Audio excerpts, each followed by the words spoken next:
Before we begin, a quick and important disclaimer. The information presented in this video is for educational and entertainment purposes only and does not constitute legal, financial, or professional advice. Divorce laws, asset division, and custody regulations vary significantly by state and jurisdiction. We are not attorneys, and the content shared here should not be used as a substitute for competent legal counsel. Every situation is unique, and historical trends or case studies do not determine future results. Viewers are strongly encouraged to conduct their own due diligence and consult with a qualified professional in their specific area before making any decisions regarding their personal or legal affairs. The statistics are often cited, but the reality is rarely felt until the paperwork arrives on the kitchen table. In the modern United States, approximately 70% of divorces are initiated by women. When we look at college-educated demographics, that number potential outcomes can climb as high as 90%. For many men, the process does not start with a conversation but with a shock. This phenomenon, often referred to by sociologists as the walkaway wife syndrome, represents a fundamental shift in the American domestic landscape. We are living in an era where the traditional structures of the 20th century have collided with the economic and social realities of 2026. Historical trends suggest that divorce is no longer just a midlife crisis event. We are seeing a massive surge in what is known as the gray divorce, where couples over the age of 50 are ending long-term marriages at double the rate seen in the 1990s. For a man in this position, the stakes are not just emotional, they are foundational. You are looking at the potential redistribution of a lifetime of labor, the reconfiguration of your relationship with your children, and a complete overhaul of your social identity. The modern U.S. demographic is shifting, and the legal system that governs these transitions is a complex, often archaic machine that many men find themselves ill-prepared to navigate. This is not about winning or losing in a traditional sense. It is about understanding a system that was largely designed before the advent of dual-income households, digital assets, and modern co-parenting expectations. The problem this video solves for you today is the lack of a clear, data-driven roadmap. Most men go into this process blind, driven by emotion or reactionary impulses. We are going to strip away the noise and provide a deep dive masterclass into the reality of divorce for men in the current U.S. climate. We will explore why the system operates the way it does, how modern demographics influence court decisions, and what the historical data tells us about the path toward a stable post-divorce life. This is part 1 of a 10-part deep dive, and today we are laying the foundation of the legal and social landscape you are currently standing on. To understand where you are, we must look at the evolution of no-fault divorce. Prior to the 1970s, you had to prove a specific reason to end a marriage: adultery, abandonment, or cruelty. When California became the first state to adopt no-fault laws, it triggered a domino effect across the country. Today, every state has some form of no-fault provision. While this was intended to reduce the acrimony of the courtroom, it created a new set of challenges for the modern man. It means that a marriage can end for any reason or no reason at all at any time. This creates a high-stakes environment where the financial and parental status quo can be disrupted without a moment's notice. When we examine modern demographics, we see that the financial gap between partners has narrowed significantly compared to previous decades. In many U.S. households, women are now the primary or equal breadwinners. However, the legal precedents for alimony or spousal support often lag behind these economic shifts. Men often enter the process with the assumption that their contributions as a provider will be weighed a certain way, only to find that the court's priority is maintaining the standard of living for both parties, regardless of who earned the income. Historical trends indicate that men often experience a significant drop in their standard of living immediately following a divorce, often due to the sudden duplication of household expenses, 2 rents, 2 sets of utilities, and the division of shared retirement accounts. Let's look at a case study involving the typical asset division in 2026. Consider a couple in a mid-sized U.S. city like Austin or Charlotte. They have been married for 15 years, have 2 children, a home with 40% equity, and 2 401k plans. In the current economic climate, the family home is often the most contentious asset.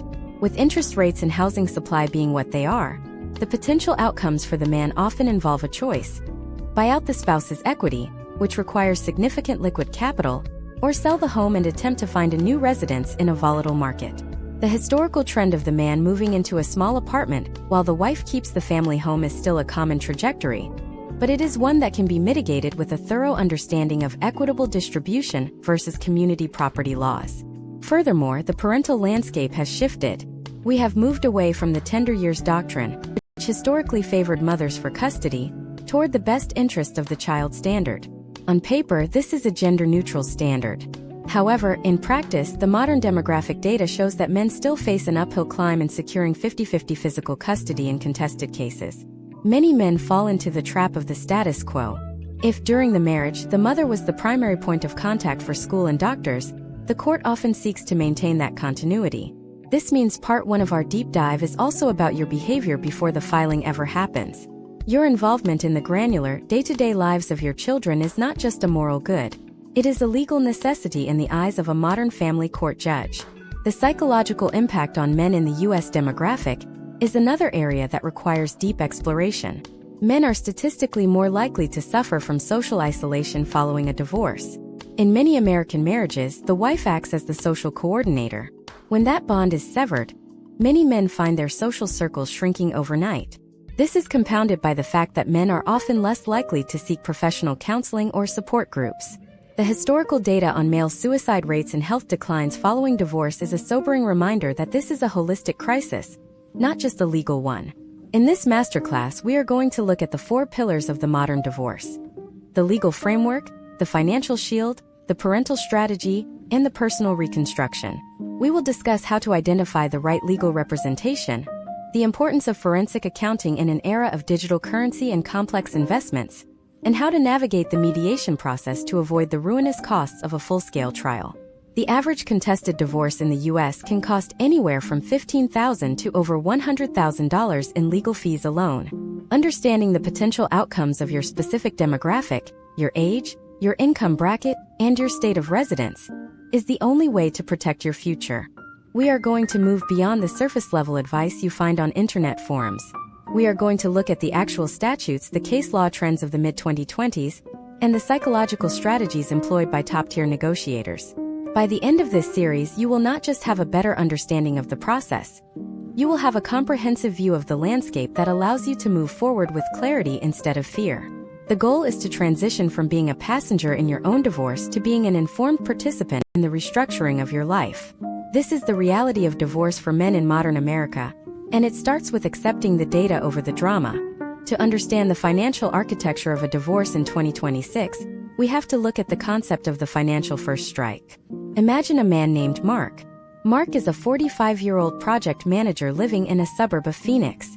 He has spent the last 15 years building a career, contributing to a diversified 401k, and managing a portfolio that includes traditional stocks and a significant amount of cryptocurrency. Mark believes that because his name is the only one on his brokerage account, those assets are protected. This is the first and perhaps most dangerous misconception in modern U.S. demographics. In most jurisdictions, the moment a marriage certificate is signed, a legal entity is created where the distinction between mine and yours begins to dissolve.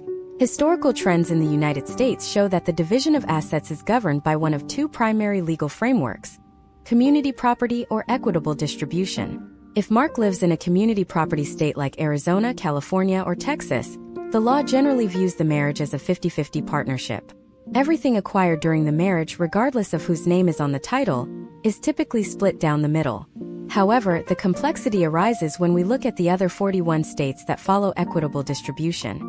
In states like Florida, New York, or Ohio, equitable does not necessarily mean equal.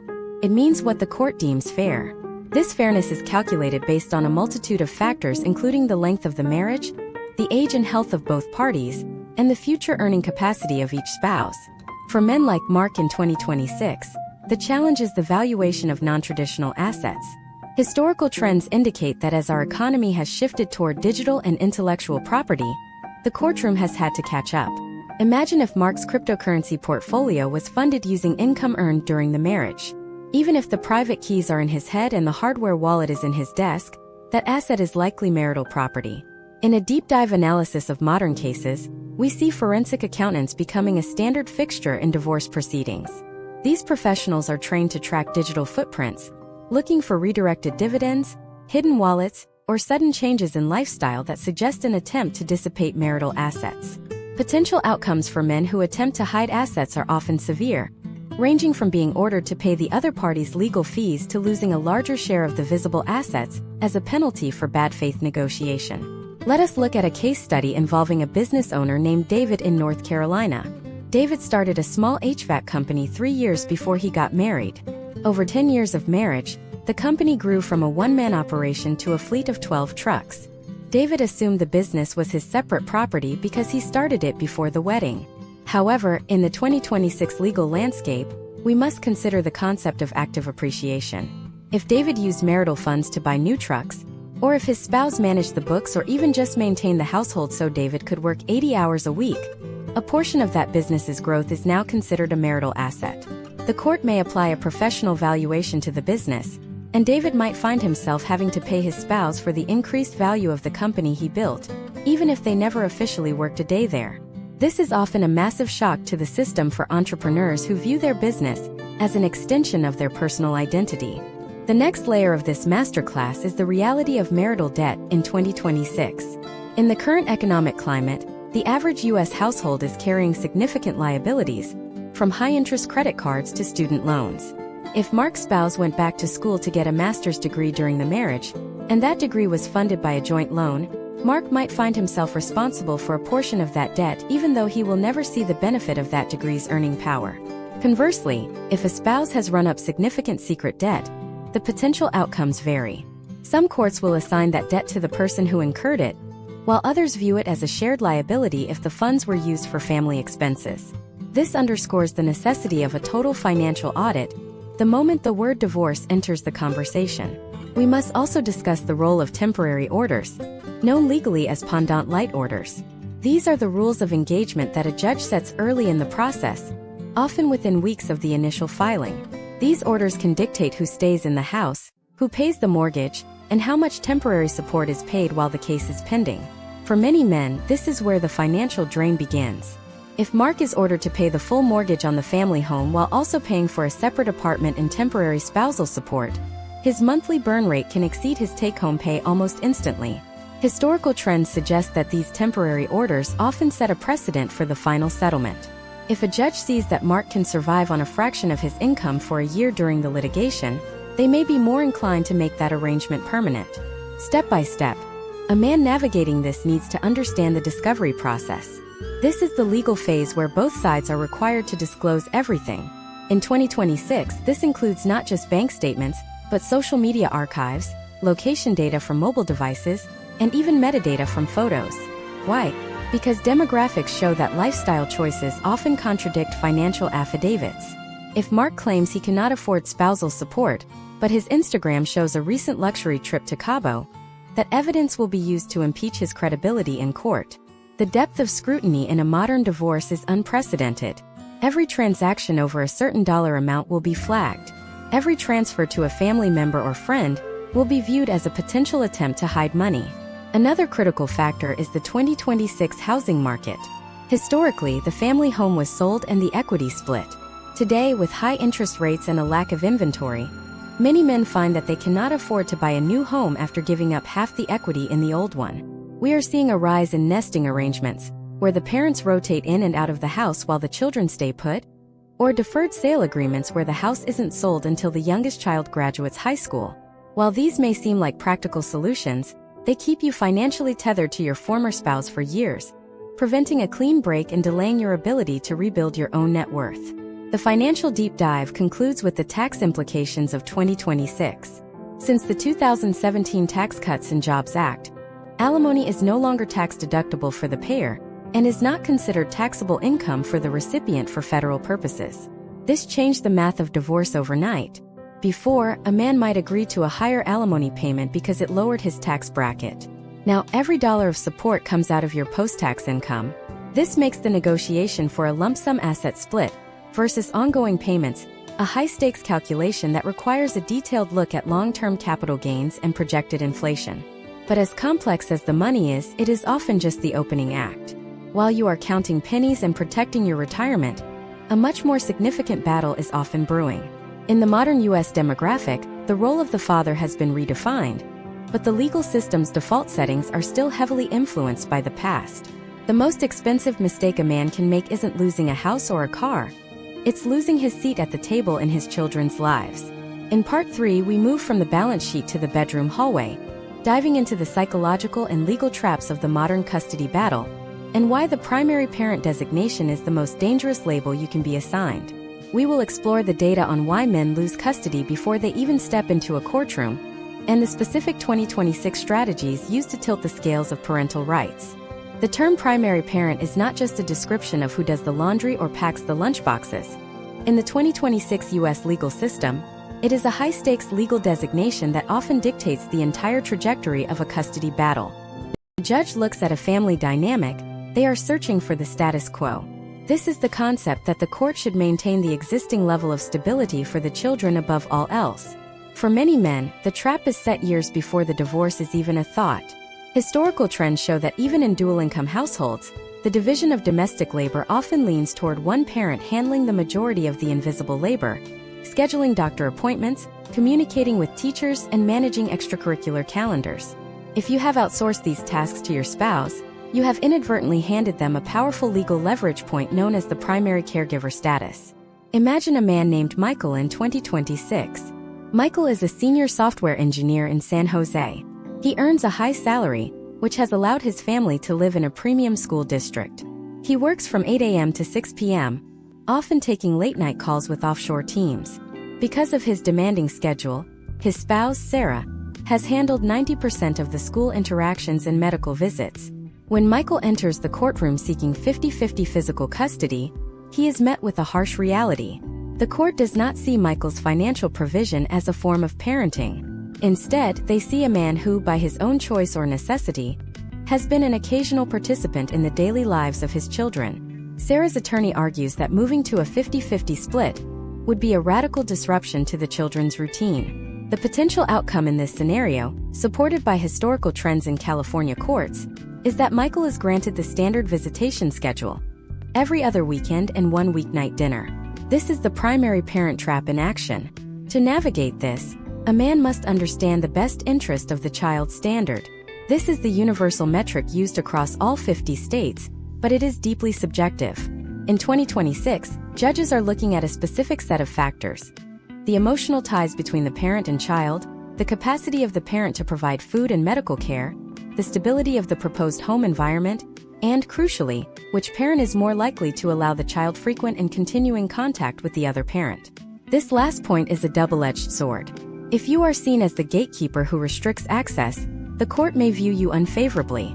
However, if you are the one being restricted, you must document every instance of denied access with clinical precision.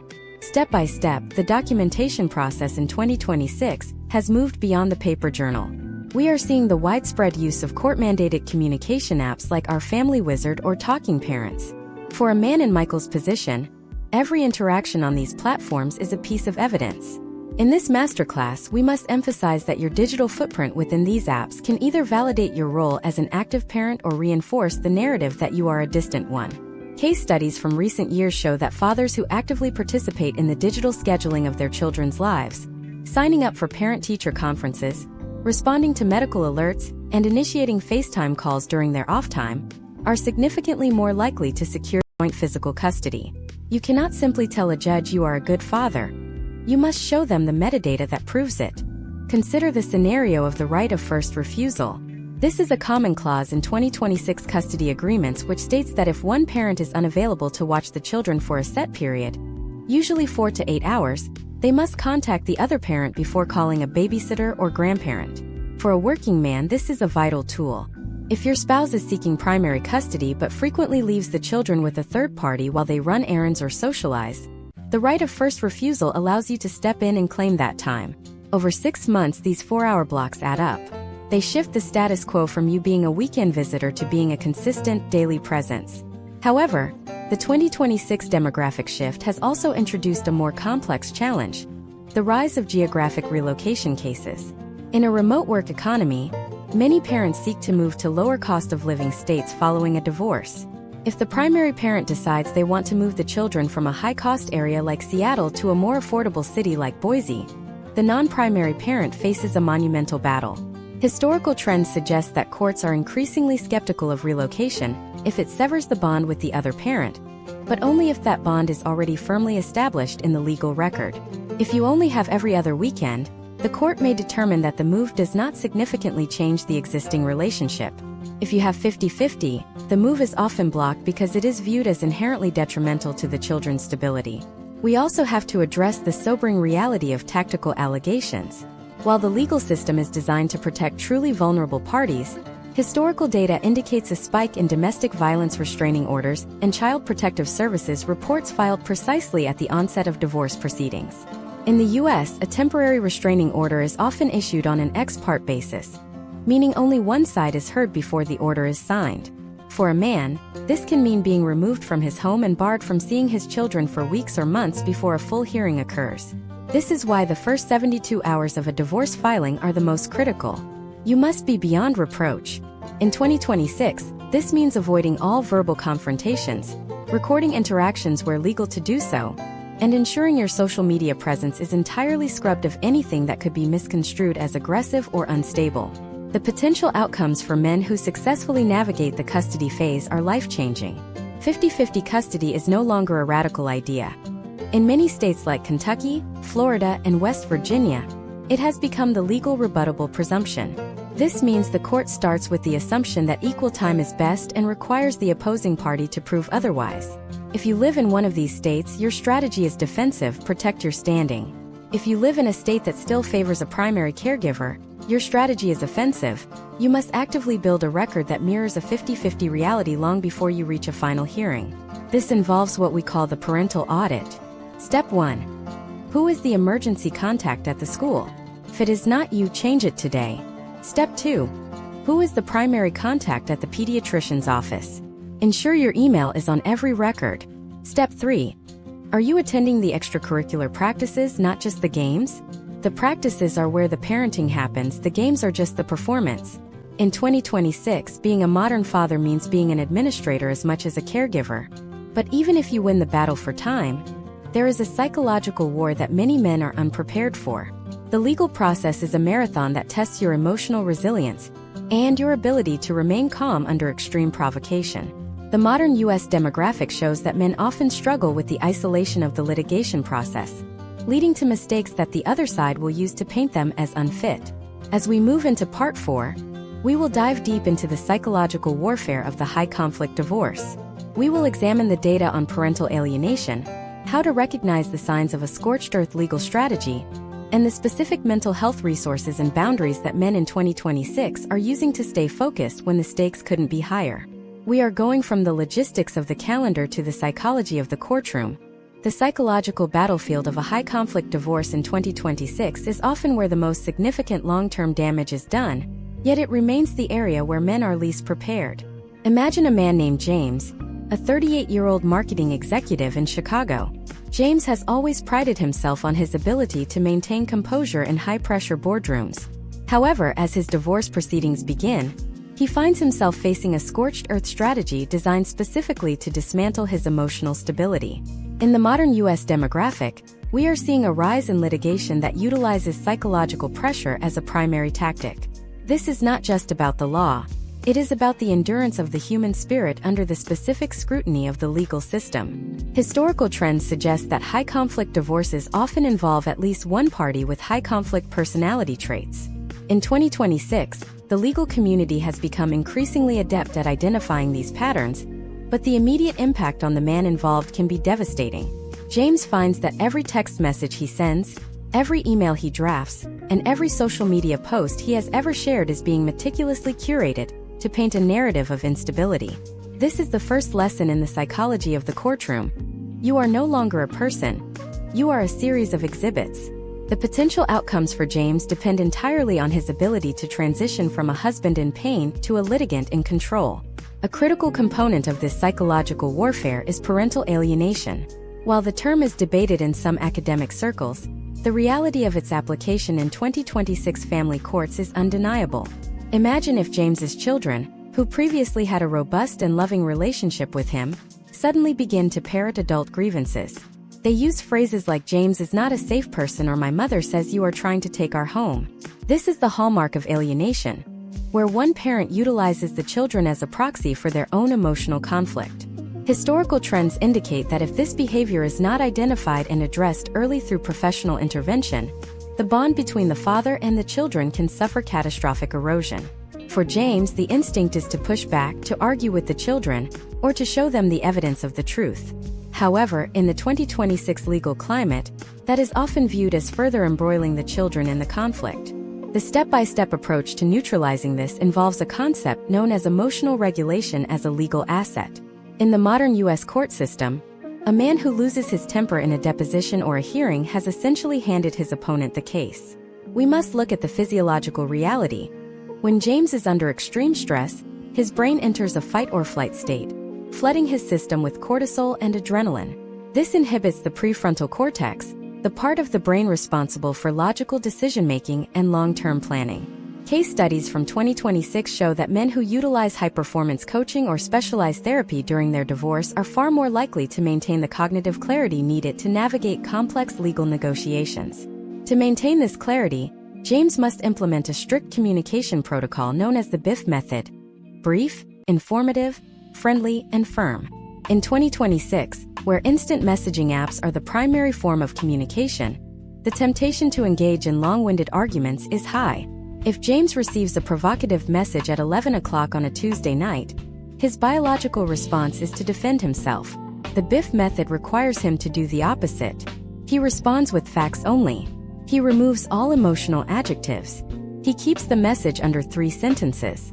He ensures the tone is neutral, almost like a business memorandum. Historical trends show that this strategy serves 2 purposes. It denies the high-conflict party the emotional reaction they seek, and it creates a clean, professional record for the judge to review. Another essential tool in the 2026 psychological arsenal is the gray rock method. This involves becoming as uninteresting and non-responsive as a gray rock on the ground. For James, this means limiting conversations to the logistics of co-parenting and the division of assets. He does not share personal updates, he does not discuss his new apartment, and he does not engage in postmortems of the marriage. By narrowing the scope of engagement, he effectively shuts down the avenues for psychological manipulation. This is a difficult transition for many men who are accustomed to the intimacy of a shared life, but in a high-conflict demographic, it is a necessary defensive posture. We also need to address the concept of litigation abuse, which is increasingly recognized in 2026. This occurs when one party uses the legal system itself to harass the other. Imagine James being served with a fresh motion every Friday afternoon, or being forced to attend unnecessary depositions that conflict with his work schedule. The intent is to drain his financial resources and break his spirit. Potential outcomes for men in this situation often involve seeking a vexatious litigant designation, or requesting that the court award attorney fees as a sanction for frivolous filings. However, the psychological toll of being constantly under fire can lead to a state of hypervigilance. James must learn to separate the legal noise from the legal signal. Not every motion requires an immediate emotional response, even if it requires a legal one. Historical trends in the U.S. show that men often isolate themselves during this period, which only increases the effectiveness of psychological warfare. In 2026, the rise of specialized men's support groups has provided a countermeasure. These groups offer a space where men can discuss the specifics of the 2026 legal landscape without the stigma that often surrounds divorce. By seeing that his experiences are shared by other men in similar demographics, James can move from a state of victimhood to a state of strategic action. This community support is vital for maintaining the mental health required to stay focused for the duration of what is often a 12 to 18-month process. The deep dive into courtroom psychology reveals that judges are human beings who are often overworked and under-resourced. They are looking for the parent who appears more stable, more reasonable, and more focused on the future than the past. If James enters the courtroom with a calm demeanor, well-organized documents, and a clear plan for his children's well-being, he is already ahead of the demographic curve. Historical data indicates that judges are increasingly sensitive to the difference between a parent who is reacting to trauma and a parent who is proactively building a new life. However, even with perfect emotional regulation and a flawless communication strategy, there is a looming threat that can bypass the mind and hit the bank account with surgical precision. While you are maintaining your composure and being a gray rock, the financial engine of the legal system is still running, and it is a machine that consumes capital at an alarming rate. The strategic use of delay, the hidden costs of expert witnesses, and the reality of the war of attrition are the next hurdles. In Part 5, we are going to break down the mechanics of the financial war of attrition. We will look at the data on how legal fees are used as a weapon, the specific 2026 costs of forensic accounting and custody evaluations, and how to prevent your net worth from being liquidated by the very process meant to distribute it. The psychological battle is won by staying calm, but the financial battle is won by staying solvent. To survive the financial war of attrition, one must first recognize that the U.S. legal system in 2026 is designed as a pay-to-play arena. The moment a divorce petition is filed, a clock begins to tick, and that clock is measured in 6-minute increments. Imagine a man named Robert, a 52-year-old logistics manager in Atlanta. Robert has a stable career, a respectable 401k, and a home he purchased in 2020 with a 3% interest rate, an asset that, in the 2026 economy, is essentially a gold mine. Robert's goal is a fair division of assets, but he soon discovers that fairness is expensive. In the modern U.S. demographic, the cost of litigation has outpaced general inflation, making the strategic management of legal capital just as important as the management of the marital estate itself. Historical trends indicate that the discovery phase is where the majority of a man's net worth can be liquidated into legal fees. Discovery is the formal process of exchanging information, and in 2026 the volume of data is staggering. Robert is served with a request for production that asks for 10 years of bank statements, credit card records, tax returns, and even his search history on home valuation websites. His attorney must review every single page before it is produced to the other side to ensure no privileged information is disclosed. If Robert has 3 bank accounts and 2 credit cards, that is 60 months of statements per account. At a conservative estimate of 10 minutes of review per document, Robert is looking at 40 to 50 hours of billable time just for document production. At an average rate of $400 per hour, Robert has spent $20,000 before a single person has even walked into a courtroom. The potential outcomes for men who do not manage this phase are grim. We see case studies where men exhaust their liquid savings in the first 6 months, forcing them to take high-interest personal loans or tap into their 401k early, incurring massive tax penalties and losing the power of compound interest. To prevent this, Robert must become his own paralegal. This means delivering documents to his attorney in a perfectly organized, digital, and searchable format. Every hour Robert spends organizing his own PDFs is an hour he does not have to pay a law firm to do it for him. In 2026, the most successful litigants are the most organized ones. Beyond attorney fees, the 2026 divorce landscape is populated by expensive expert witnesses. If there is a dispute over the value of Robert's pension, a pension valuator is required. If there is a dispute over the equity in the home, a forensic appraiser is needed. If there is a dispute over Robert's earning capacity, a vocational expert is brought in. Each of these experts requires a retainer, often ranging from $5,000 to $15,000. Imagine if Robert's spouse hires a forensic accountant to search for hidden assets. Even if Robert has hidden nothing, he must hire his own forensic accountant to rebut their findings. This is the definition of the war of attrition: spending $20,000 to prove that you don't have $20,000. One of the most significant financial pressures in 2026 is the housing market trap. Robert's 3% mortgage is a non-transferable asset. If the court orders the house to be sold to split the equity, Robert and his spouse both lose that low interest rate. In the current market, Robert might find that his half of the equity, while substantial, is not enough to afford the monthly payments on a much smaller home at 2026 interest rates. Historical trends show a rise in the use of specialized divorce real estate agents who look for creative solutions, such as an equity buyout where Robert pays his spouse their share over time, allowing him to keep the original mortgage. However, this requires a level of cooperation that is often absent in high-conflict cases. Step by step, Robert must also navigate the hidden costs of the courtroom itself. Court reporters in 2026 charge per hour for their presence and per page for the transcript. A single day of deposition can cost $1,500 for the reporter and another $1,000 for the transcript. If the divorce goes to a multi-day trial, these costs can spiral into the tens of thousands. This is why mediation has become the primary tool for preserving wealth. In mediation, Robert and his spouse sit with a neutral third party to hammer out a deal. While a mediator might cost $500 an hour, that cost is split between the parties, and it is significantly cheaper than the combined hourly rates of 2 sets of attorneys, paralegals, and court staff.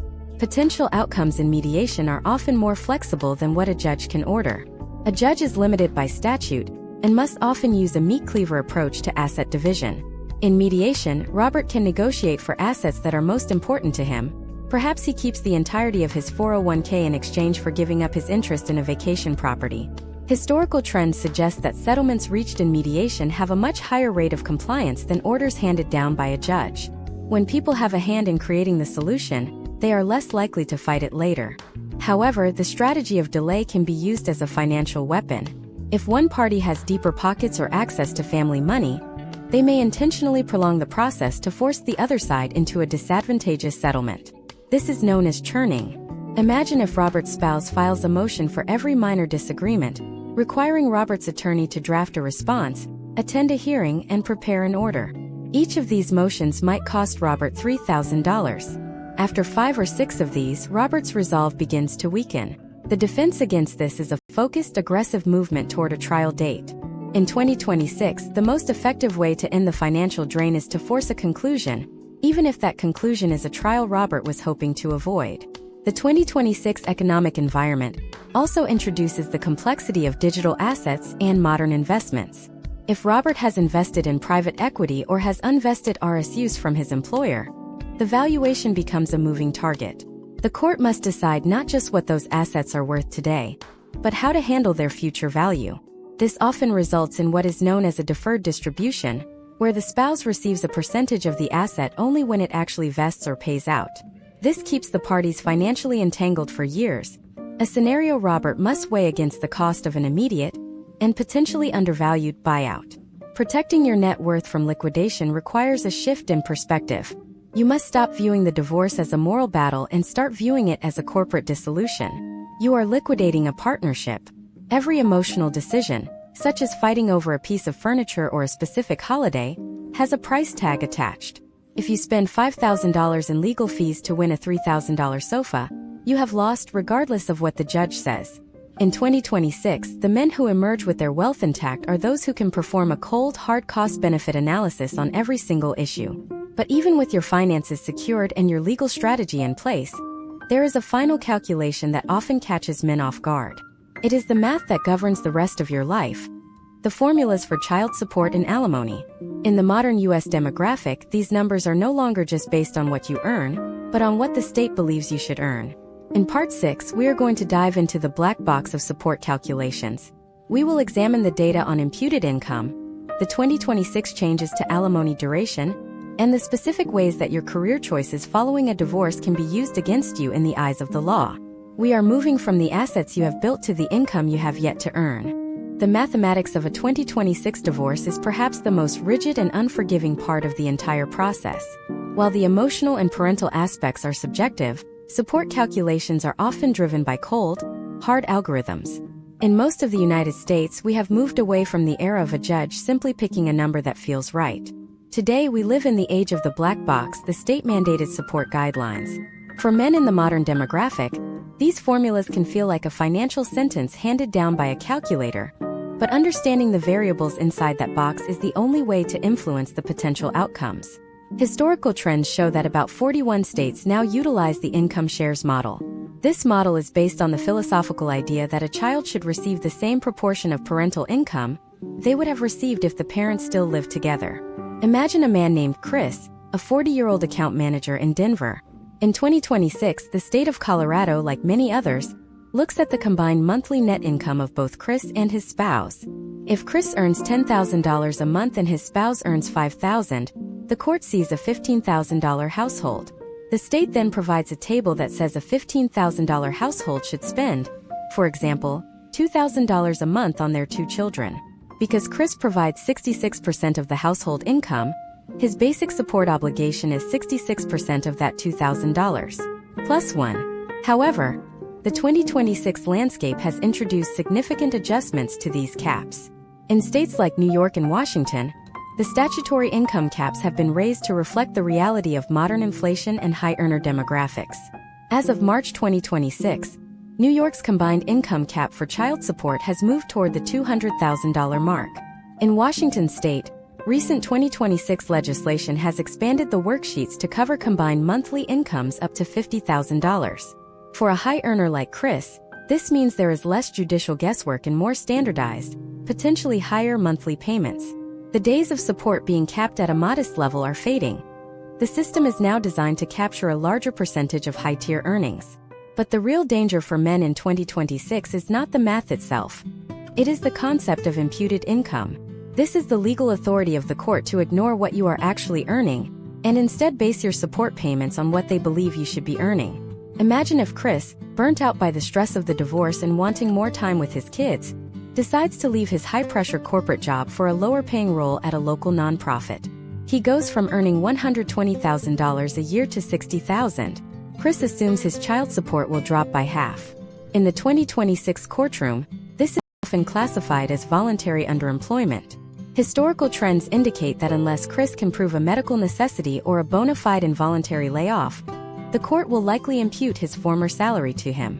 The judge's logic is simple. The children's right to support is based on the parents' earning capacity, not their current lifestyle choices. Chris could find himself in a situation where his court-ordered support, combined with his new lower salary, leaves him with almost nothing for his own rent and groceries.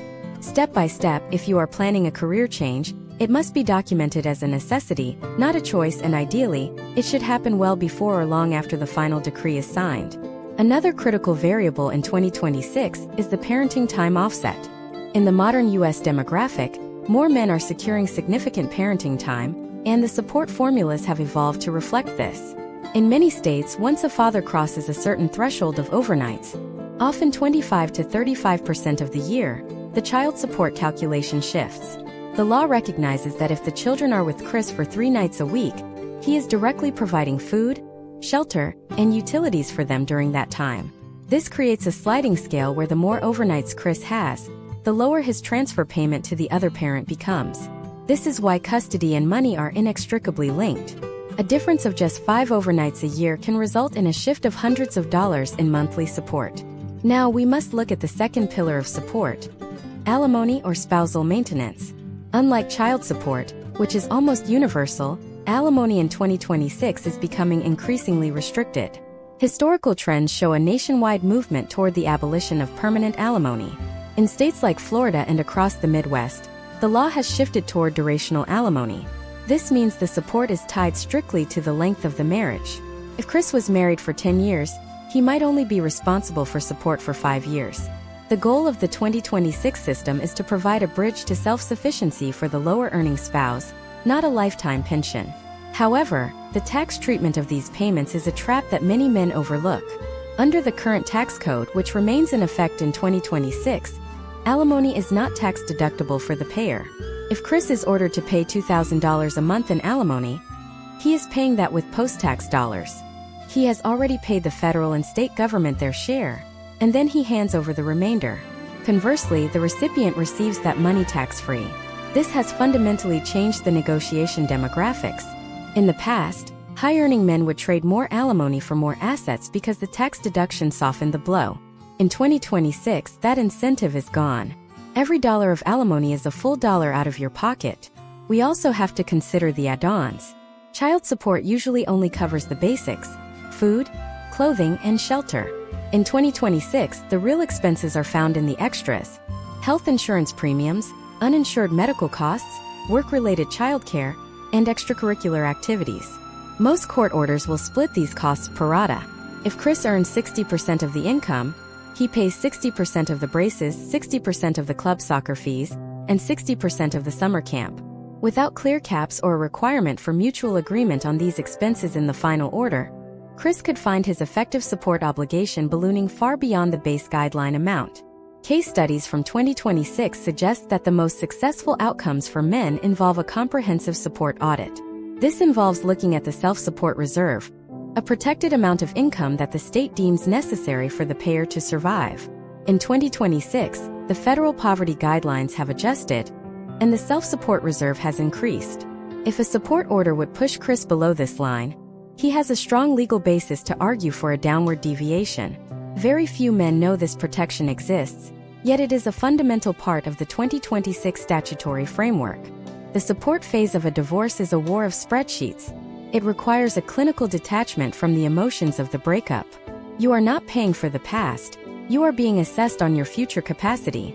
But as you sit there calculating your net income and your overnights, a more immediate and visceral problem is often unfolding in the background. The house. The physical space you call home is often the most significant asset and the most complex legal liability. While you are worrying about the monthly check, the question of who gets the keys and who gets the debt is coming to a head. In Part 7, we are going to dive into the 2026 real estate crisis within divorce. We will examine the data on equity buyouts in a high-interest rate environment, the legal reality of being forced out of your home, and the specific strategies men are using to protect their living situation when the front door is about to close. We are moving from the income you earn to the roof over your head. In the 2026 housing market, the family residence has transformed from a symbol of stability into a high-stakes financial weapon. For men navigating a divorce today, the roof over your head is likely your largest asset and your most significant source of legal friction. Imagine a man named Thomas, a 48-year-old architect living in a high-growth suburb of Seattle. Thomas bought his home in 2019 for $700,000 with a 3% interest rate. By 2026, the home is valued at $1.2 million, and the equity is nearly $600,000. To Thomas, this house represents his hard work and his children's stability. To the legal system, it is a divisible integer that must be addressed before anyone can move on. The first and most jarring reality many men face is the exclusive possession order. Historical trends show that in the early stages of a filing, courts often prioritize the stability of the children above the property rights of the parents. If Thomas's spouse files for divorce and requests exclusive possession of the home to maintain a routine for the children, Thomas may find himself served with a court order giving him 48 hours to pack a bag and move into a short-term rental. Potential outcomes in this scenario often involve the man continuing to pay the mortgage, taxes, and insurance on a home he is no longer allowed to enter. This is not a final determination of ownership, but a temporary measure that can last for the duration of the litigation, which in 2026 can stretch past 18 months. Step by step, the battle for the home moves from possession to valuation. In a volatile 2026 market, a simple appraisal is rarely enough. We are seeing a rise in the use of forensic appraisals that look at historical trends, local zoning changes, and projected market corrections. If Thomas wants to keep the house, he wants the lowest possible valuation so the buyout cost is lower. If his spouse wants to sell or be bought out, she wants the highest possible valuation. Case studies indicate that when parties cannot agree on a value, the court may order a joint appraisal or, in many cases, simply order the house to be sold on the open market to let the buyers determine the value. For Thomas, selling means losing his 3% interest rate, a financial asset that is arguably worth more than the physical house itself. This leads us to the 2026 mortgage trap. Most divorce decrees include a provision that the party keeping the home must refinance the mortgage into their own name to remove the other spouse's liability. In the 2026 economic climate, where interest rates for a 30-year fixed mortgage hover around 7 or 8%, the math of a refinance is often catastrophic. Thomas's original $3,000 monthly payment could jump to over $6,000 overnight, just to secure the same loan amount at modern rates. Furthermore, if he has to pull out equity to pay his spouse her $300,000 share, his debt-to-income ratio may no longer qualify for a loan at all. Potential outcomes for men in this position frequently involve being forced to sell a home they could have otherwise afforded, simply because they cannot meet the refinance requirements. To combat this, we are seeing the emergence of creative 2026 financial strategies such as the ALTI lien. This is a specific type of deed that allows one spouse to buy out the other's interest by using the existing equity as collateral, sometimes without a full traditional refinance that would trigger a rate hike. While this varies by state, historical trends in places like Texas and Colorado show that these liens can preserve the original mortgage while satisfying the court's requirement for asset division. However, this requires a level of legal and financial sophistication that many standard divorce attorneys may overlook. Let us look at a case study involving a modern trend called bird nesting, or simply nesting. Imagine a couple in Austin, Texas, who decide that instead of moving the children between two homes, the children stay in the family residence while the parents rotate in and out. During his week, Thomas lives in the house and his spouse lives in a small apartment. The following week they switch. While this sounds like a balanced solution, 2026 demographic data shows that nesting is often a recipe for continued conflict. It requires the parties to share a refrigerator, a bed, and the maintenance of a home, while they are actively litigating against each other. It also delays the inevitable financial decoupling, often leading to disputes over who broke the dishwasher or who left the grass too long. Another critical deep dive point is the tax implication of the sale of a primary residence, specifically Section 121 of the Internal Revenue Code. In the U.S., a couple can exclude up to $500,000 of capital gains from their taxes if they sell their primary home. However, if Thomas moves out of the house and the divorce takes 3 years to finalize, he might lose his status as a resident, potentially shrinking that tax exclusion to $250,000. This is a massive hidden cost that many men do not calculate until they receive a tax bill in the year following the sale. Historical trends suggest that timing the sale of the home is just as important as the sale price itself. We must also address the issue of deferred sale. In 2026, we are seeing more orders where the house is not sold until the youngest child reaches 18 or graduates high school. This is often called a Duke order. While this keeps the children in their school district, it leaves Thomas's capital trapped in an asset he cannot use. He remains on the mortgage, which counts against his debt-to-income ratio, making it nearly impossible for him to buy a new home for himself. He is essentially a co-signer on his ex-spouse's lifestyle, while being a tenant in his own life. Step by step, if you are the one leaving the home, you must ensure that a lease pendens is filed if necessary to protect your interest in the property during the proceedings. This is a formal notice that the property is subject to a legal dispute, preventing the other party from taking out a secret home equity line of credit or selling the asset without your knowledge. In the digital era of 2026, where property records are easily accessible, this is a vital defensive measure. The house is more than four walls. It is a complex intersection of tax law, contract law, and emotional baggage. Men who successfully navigate the real estate portion of their divorce are those who can view the home not as a childhood memory, but as a line item on a balance sheet. They understand that sometimes the best financial move is to walk away from a low interest rate if it means gaining the freedom to rebuild elsewhere. As we conclude this look at the physical environment of divorce, we must prepare for an even more invasive reality. While the house is a physical structure you can see and touch, the most dangerous evidence in a 2026 divorce is invisible. It lives in your pocket, in the cloud, and in the metadata of every interaction you've had for the last decade. In Part 8, we are moving into the digital deep dive. We will examine the data on how private investigators use social media, the legal reality of spyware and tracking in divorce, and the specific 2026 traps of digital discovery that have ruined cases before they ever reached a judge. The front door of the house may be closed, but the digital window is always open.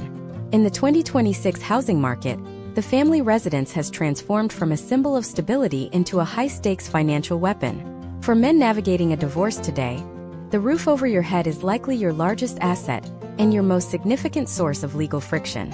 Imagine a man named Thomas, a 48-year-old architect living in a high-growth suburb of Seattle. Thomas bought his home in 2019 for $700,000 with a 3% interest rate.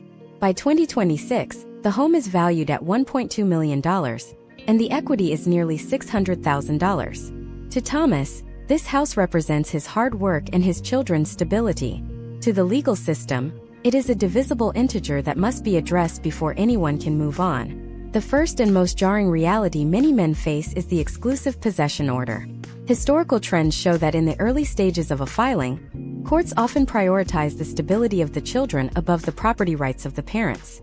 If Thomas's spouse files for divorce and requests exclusive possession of the home to maintain a routine for the children, Thomas may find himself served with a court order giving him 48 hours to pack a bag and move into a short-term rental. Potential outcomes in this scenario often involve the man continuing to pay the mortgage, taxes, and insurance on a home he is no longer allowed to enter. This is not a final determination of ownership, but a temporary measure that can last for the duration of the litigation, which in 2026 can stretch past 18 months. Step by step, the battle for the home moves from possession to valuation. In a volatile 2026 market, a simple appraisal is rarely enough. We are seeing a rise in the use of forensic appraisals that look at historical trends, local zoning changes, and projected market corrections. If Thomas wants to keep the house, he wants the lowest possible valuation so the buyout cost is lower. If his spouse wants to sell or be bought out, She wants the highest possible valuation. Case studies indicate that when parties cannot agree on a value, the court may order a joint appraisal or, in many cases, simply order the house to be sold on the open market to let the buyers determine the value. For Thomas, selling means losing his 3% interest rate, a financial asset that is arguably worth more than the physical house itself. This leads us to the 2026 mortgage trap. Most divorce decrees include a provision that the party keeping the home must refinance the mortgage into their own name to remove the other spouse's liability. In the 2026 economic climate, where interest rates for a 30-year fixed mortgage hover around 7 or 8%, the math of a refinance is often catastrophic. Thomas's original $3,000 monthly payment could jump to over $6,000 overnight, just to secure the same loan amount at modern rates. Furthermore, if he has to pull out equity to pay his spouse her $300,000 share, his debt-to-income ratio may no longer qualify for a loan at all. Potential outcomes for men in this position frequently involve being forced to sell a home they could have otherwise afforded, simply because they cannot meet the refinance requirements. To combat this, we are seeing the emergence of creative 2026 financial strategies such as the ALTI lien. This is a specific type of deed that allows one spouse to buy out the other's interest by using the existing equity as collateral, sometimes without a full traditional refinance that would trigger a rate hike. While this varies by state, historical trends in places like Texas and Colorado show that these liens can preserve the original mortgage while satisfying the court's requirement for asset division. However, this requires a level of legal and financial sophistication that many standard divorce attorneys may overlook. Let us look at a case study involving a modern trend called bird nesting, or simply nesting. Imagine a couple in Austin, Texas, who decide that instead of moving the children between two homes, the children stay in the family residence while the parents rotate in and out. During his week, Thomas lives in the house and his spouse lives in a small apartment. The following week they switch. While this sounds like a balanced solution, 2026 demographic data shows that nesting is often a recipe for continued conflict. It requires the parties to share a refrigerator, a bed, and the maintenance of a home, while they are actively litigating against each other. It also delays the inevitable financial decoupling, often leading to disputes over who broke the dishwasher or who left the grass too long. Another critical deep dive point is the tax implication of the sale of a primary residence, specifically Section 121 of the Internal Revenue Code. In the U.S., a couple can exclude up to $500,000 of capital gains from their taxes if they sell their primary home. However, if Thomas moves out of the house and the divorce takes 3 years to finalize, he might lose his status as a resident, potentially shrinking that tax exclusion to $250,000. This is a massive hidden cost that many men do not calculate until they receive a tax bill in the year following the sale. Historical trends suggest that timing the sale of the home is just as important as the sale price itself. We must also address the issue of deferred sale. In 2026, we are seeing more orders where the house is not sold until the youngest child reaches 18 or graduates high school. This is often called a Duke order. While this keeps the children in their school district, it leaves Thomas's capital trapped in an asset he cannot use. He remains on the mortgage, which counts against his debt-to-income ratio, making it nearly impossible for him to buy a new home for himself. He is essentially a co-signer on his ex-spouse's lifestyle, while being a tenant in his own life. Step by step, if you are the one leaving the home, you must ensure that a lease pendens is filed if necessary to protect your interest in the property during the proceedings. This is a formal notice that the property is subject to a legal dispute, preventing the other party from taking out a secret home equity line of credit or selling the asset without your knowledge. In the digital era of 2026, where property records are easily accessible, this is a vital defensive measure. The house is more than four walls. It is a complex intersection of tax law, contract law, and emotional baggage. Men who successfully navigate the real estate portion of their divorce are those who can view the home not as a childhood memory, but as a line item on a balance sheet. They understand that sometimes the best financial move is to walk away from a low interest rate if it means gaining the freedom to rebuild elsewhere. As we conclude this look at the physical environment of divorce, we must prepare for an even more invasive reality. While the house is a physical structure you can see and touch, the most dangerous evidence in a 2026 divorce is invisible. It lives in your pocket, in the cloud, and in the metadata of every interaction you've had for the last decade. In Part 8, we are moving into the digital deep dive. We will examine the data on how private investigators use social media, the legal reality of spyware and tracking in divorce, and the specific 2026 traps of digital discovery that have ruined cases before they ever reached a judge. The front door of the house may be closed, but the digital window is always open. The smartphone in your pocket is no longer just a communication tool. In the landscape of a 2026 divorce, it is the primary witness for the prosecution. We have entered an era where every digital interaction leaves a permanent, traceable, and often discoverable footprint that can be used to construct a narrative of your character, your finances, and your fitness as a parent. Imagine a man named Kevin, a 42-year-old software sales director in Denver. Kevin is meticulous with his spreadsheets and careful with his words in person, but like many men in the modern U.S. demographic, he underestimates the depth of the digital discovery process. He assumes that because he uses private browsing or deletes certain messages, the trail has gone cold. In 2026, the trail never goes cold. It merely becomes a challenge for a forensic expert.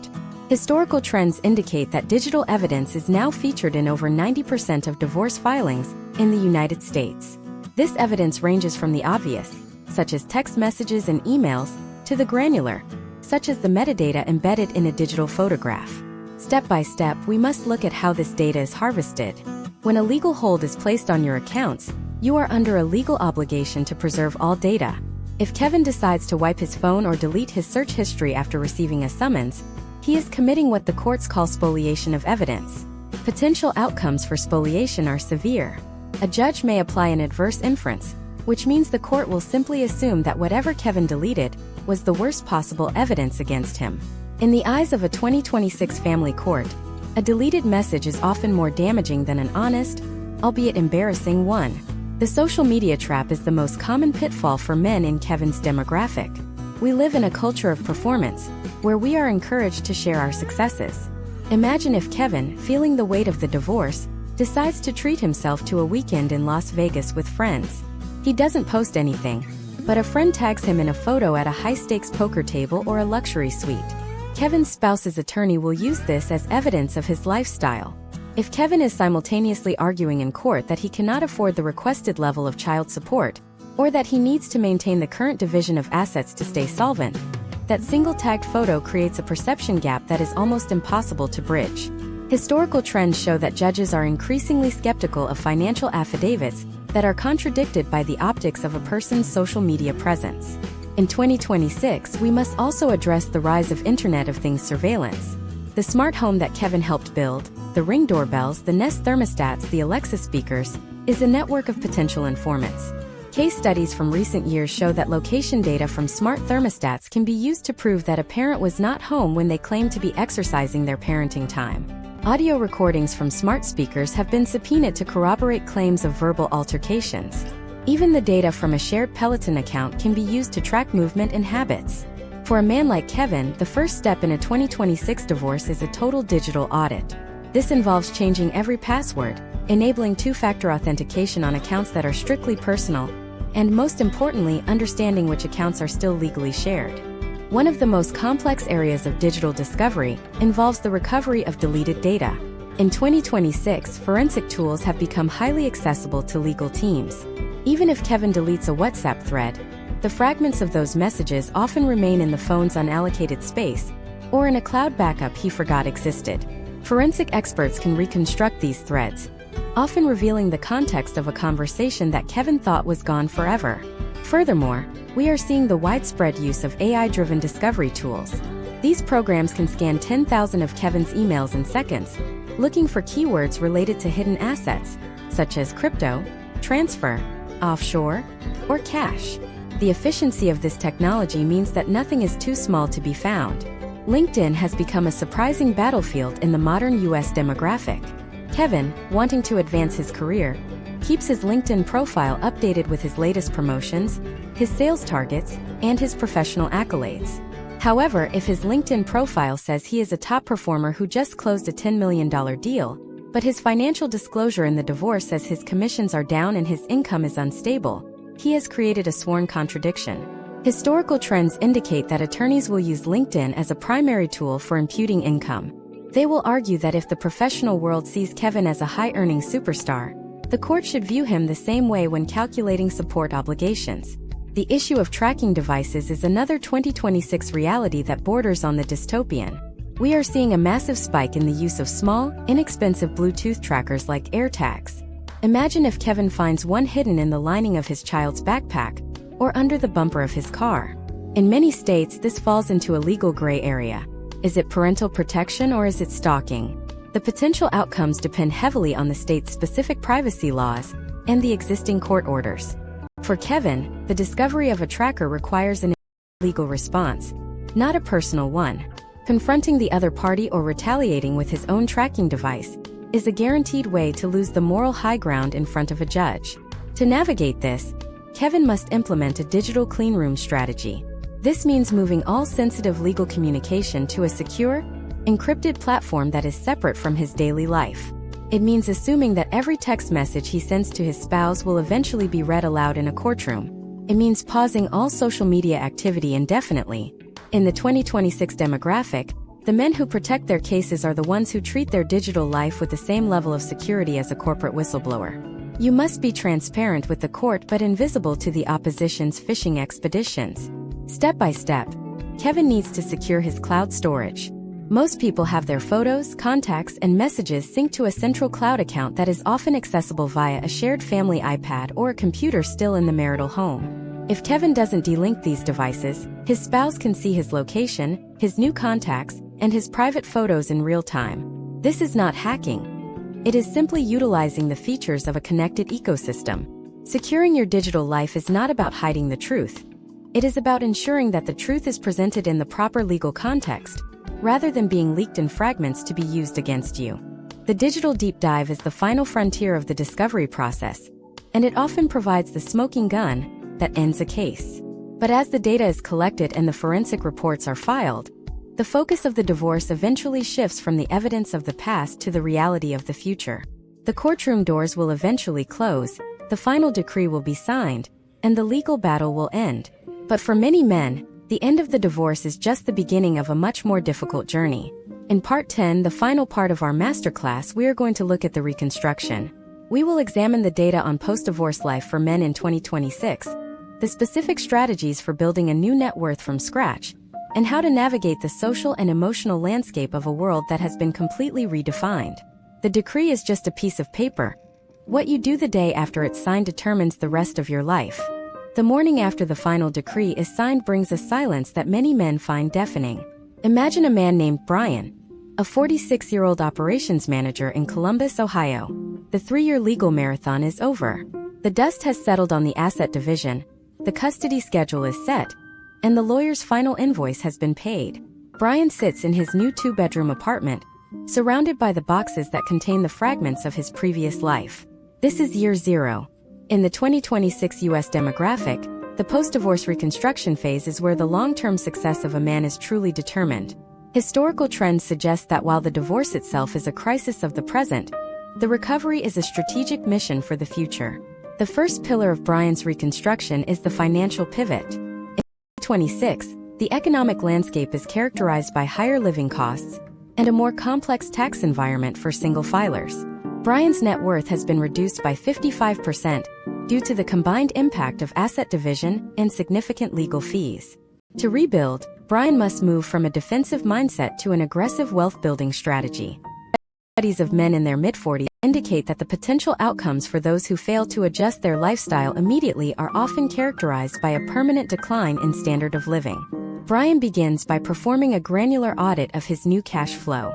He is now filing as single rather than married, filing jointly, which in 2026 means he hits higher tax brackets at lower income levels.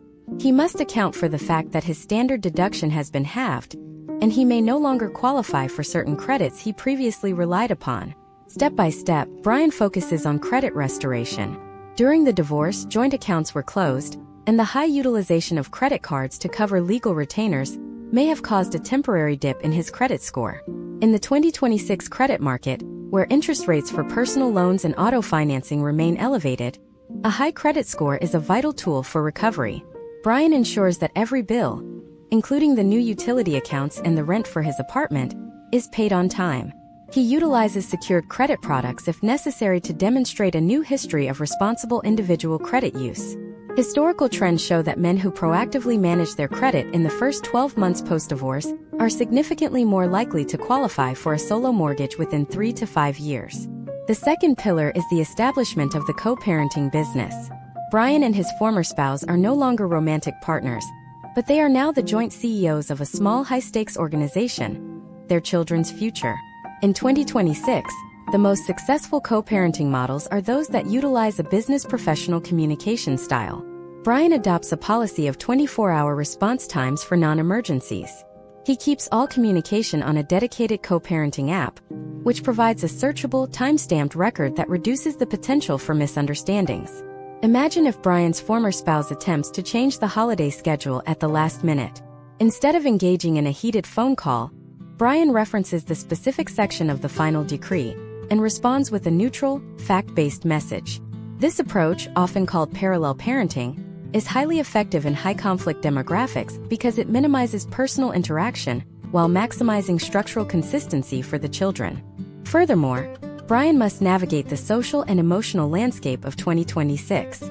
Data on modern U.S. demographics shows that men are at a significantly higher risk for social isolation following a divorce. Historically, the wife often served as the primary social coordinator for the couple. When that bond is severed, many men find their social calendar suddenly empty. Brian's reconstruction includes a deliberate effort to build a new tribe. This is not just about dating. In fact, case studies suggest that men who jump into new romantic relationships before establishing a stable individual identity often experience a higher rate of secondary relationship failure. Instead, Brian joins local professional groups and fitness communities. He focuses on his physical health, recognizing that the cortisol spikes of the last 3 years have likely taken a toll on his cardiovascular system and sleep quality. The third pillar is the career trajectory. In 2026, many men find themselves at a professional crossroads post-divorce. Brian may feel the need to chase a higher salary to compensate for support payments, or he may feel the need to step back to be more present for his children. Potential outcomes for his career depend on his ability to negotiate flexibility. If Brian has 50-50 custody, he may need to transition to a role that allows for remote work on his weeks with the children. Historical trends indicate that employers in 2026 are increasingly receptive to these arrangements, but only if the employee has a track record of high performance. Brian uses his professional reconstruction as a chance to upskill, pursuing certifications that increase his market value and provide him with more leverage in the labor market. We must also discuss the legal maintenance of the divorce. The final decree is a living document. In 2026, the law allows for modifications of child support and alimony based on a substantial change in circumstances. If Brian's income increases significantly, or if he faces an involuntary layoff in 2027, he must be prepared to return to court. Rebuilding his savings includes a dedicated legal fund for these potential future needs. Step by step, he keeps a meticulous file of his pay stubs, tax returns, and records of his children's expenses. He understands that being organized is not just a habit, it is a defensive strategy. If a modification is filed against him 3 years from now, he will not be scrambling to find the data to support his position. The identity shift is the most profound part of Brian's journey. For 15 years, his primary identity was that of a husband and a provider within a specific family unit. Now, he must define who Brian is as an individual. This involves rediscovering interests that were sidelined during the marriage and setting new individual goals. In 2026, the rise of men's personal development communities provides a framework for this. These groups focus on the concept of the integrated man, someone who is financially stable, emotionally resilient, and an active, present father. By shifting his focus from what he lost to what he is building, Brian transforms his year zero from a tragedy into a foundation. As Brian stands in his apartment, looking at the city lights of Columbus, he realizes that the deep dive he just completed was not just about surviving a legal process. It was about understanding the mechanics of a societal shift. The modern U.S. demographic is changing, and the rules of the game have been rewritten for 2026. The knowledge he has gained on asset protection, the psychology of high-conflict litigation, the math of support, and the reality of the digital footprint has given him a map of a territory most men enter blindfolded. He is no longer a victim of a system. He is an informed operator within it. The reconstruction is a marathon, not a sprint. It requires the same level of discipline and attention to detail that the divorce itself demanded. But the stakes are different now. You are no longer fighting to minimize a loss. You are working to maximize a future. Every decision Brian makes today, from the way he invests his remaining capital to the way he speaks to his children about their mother, will echo for the next 20 years. The process of divorce is a demolition, but the day after the decree is signed, the construction of the new skyscraper begins. But even with a solid plan, there is one variable that can disrupt even the most disciplined reconstruction. As you begin to rebuild your wealth and your life, the world around you continues to change at an accelerating pace. Emerging technologies, shifting political climates, and the evolution of the 2027 economy will present new challenges that the current legal system hasn't even begun to address.